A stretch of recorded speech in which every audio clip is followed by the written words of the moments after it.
Okay, I am not seeing a light on while the microwave is on. That's my light. That's my magic light. Telling us that the microwave is cycling on and off like it should. And we got a light like this, but I just don't see any light. We can see the steam. We know that it's cooking, and the magic light shows that it was heating properly. Ouch, ouch, ouch.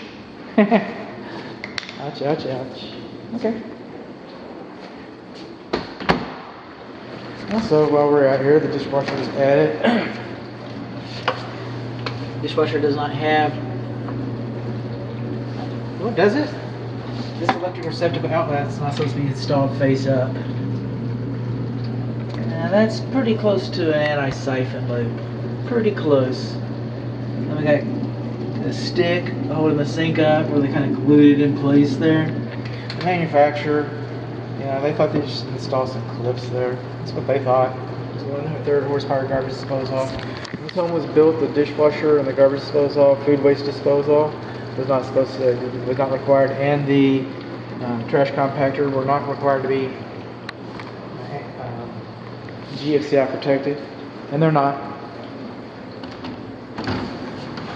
And we don't have a liner going in this guy right here. It works. I turned it on. That's beyond the scope. It's not GFCI protected, not GFCI protected, not GFCI protected. This is the only sewer clean out that I've seen inside the house. So I don't know what that means. Of course, the microwave, the light comes on, but man, you cannot. Okay, just quick. Yeah, the light comes on in there. Cancel. That's all I wanted to see. All right, I want to show you. Cooktop is fine. Oven's working. It's self-cleaning. I don't do self-cleaning, and it doesn't say convection anywhere. It might have some kind of built-in convection feature that I'm not aware of, but I don't see it. Now we have GFCI here and GFCI here, even though we do not have GFCI there. This home was built this morning. We have GFCI over here with the refrigerator connection as well. Then we come over here, and again the GFCI works. And let's just try this real quick. I just have a hunch. I have a hunch. So you can see my method.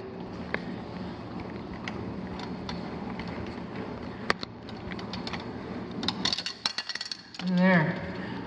The junction box doesn't come out. This nice thickness, that compromises the fire blocking. The junction box is way back in there.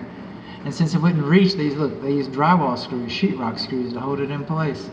Nice and sharp, no chips. Anyway, they sell these things called extenders. They cost about $2 a piece for $10. It's going to cost you more than $10. They're going to charge you sales tax and stuff. That's how they get you.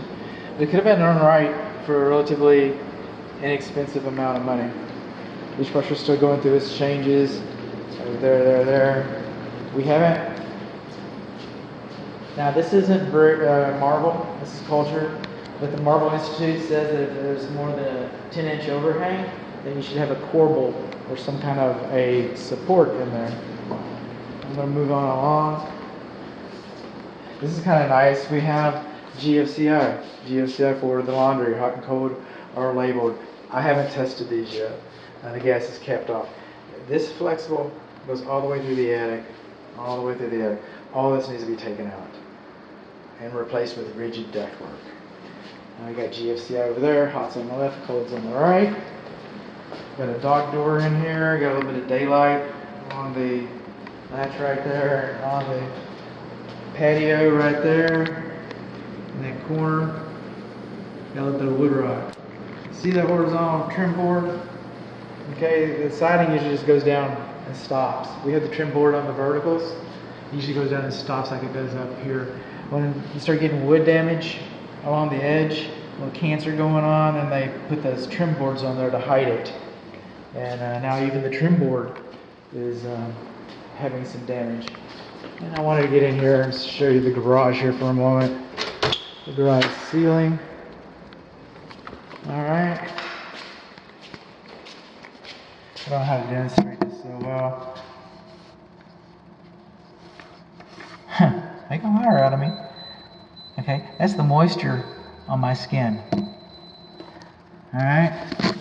Doesn't make this the most sensitive equipment in the world, but this is that ugly spot on the garage ceiling. Let me just come up here. Wow, think that's wet? I did. Huh. Is it wet over here? Oh, it's not wet over here. Oh, they were patching it. Okay, we're gonna patch it over here. No, it's not wet over here. Here? Oh, wow, guess what? Is the mud drying? I don't know. It's wet today. You don't want it to be wet when you move in. My client suggested that this patch is a week old. It should have dried by then.